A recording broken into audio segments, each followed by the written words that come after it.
Sejam bem-vindos, pessoal, a mais uma análise do próximo nível. Eu sou o Lemos e estou aqui acompanhado pelo Daniel para falarmos sobre o Knights of Azure The Gust, que foi lançado para a PS4, não é, Daniel? Exatamente. Então, e o que é que achaste do jogo? Ora bem, eu estava com alguma expectativa em relação a este jogo porque era feito pelos mesmos elementos da equipa que fez então aquilo que são, a série Atelier.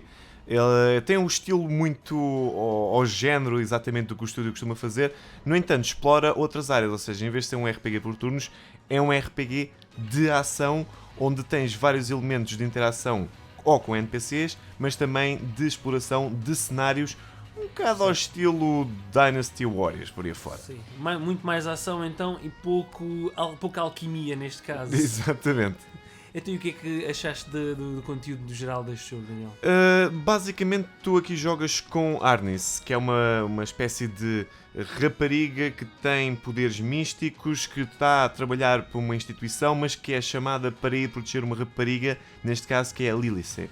A parte engraçada do jogo é que existe uma espécie, não é uma espécie, é mesmo a sério, um clima romântico entre as duas raparigas, ou seja, estamos a falar de um tema mesmo lésbico, onde elas sentem uma química uma pela outra e a história foca-se não só naquilo que é o tema principal, ou seja, este mundo que foi possuído pela noite e é eternamente noite e os monstros atacam à noite e por aí afora, onde passas também a ter muito foco na relação que se vai construindo entre elas. Elas já se conheciam, já eram amigas, já tinham uma ligação bastante forte, mas aí a estrutura vai-se consolidando com o passar do tempo. Tu falaste sobre o tema da noite. Nós, olhando para imagens de arte, vemos que, apesar de ser um tema um bocado noturno, temos bastantes cores e bastante jogo de cores. A apresentação foca-se nesse ponto? Exatamente, porque tem um pouco daquela pincelada que seria o tema de anime.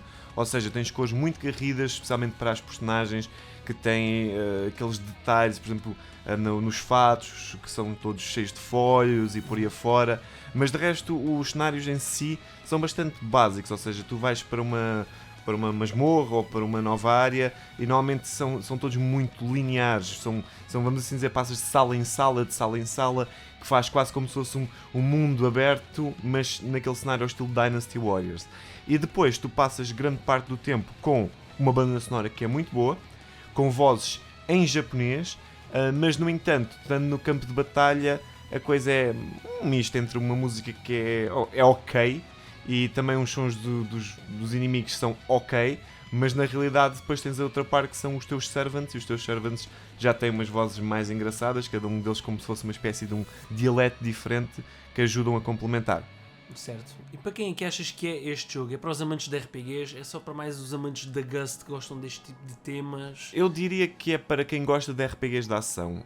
No entanto, para quem gosta de uma história um pouco diferente, mas também com alguns clichês, deve apostar neste jogo. Não só porque o sistema de jogabilidade não é nada parecido ao Atelier, por vezes é um pouco repetitivo e a personagem tem assim tantos ataques quanto isso, pode se tornar um bocado mais enfadonho, mas o sistema dos Servants é muito bom, é muito divertido, podes invocar, eles lutam ao teu lado e tudo mais. Depois tens várias coisas para fazer pelo caminho e a interação com os personagens também facilita que exista aqui uma espécie de empatia com o jogador. Eu quando comecei o jogo senti-me um pouco desapontado, mas à medida que fui avançando ele foi crescendo dentro de mim e com algumas horas de jogo ele subiu, vamos imaginar, de um razoável, ou seja, ele estava num bom, desceu para um razoável, que já estava a ir um bocadinho mais para baixo e acaba com a nota que está, que vocês podem ler então no site da análise e saber a nota final.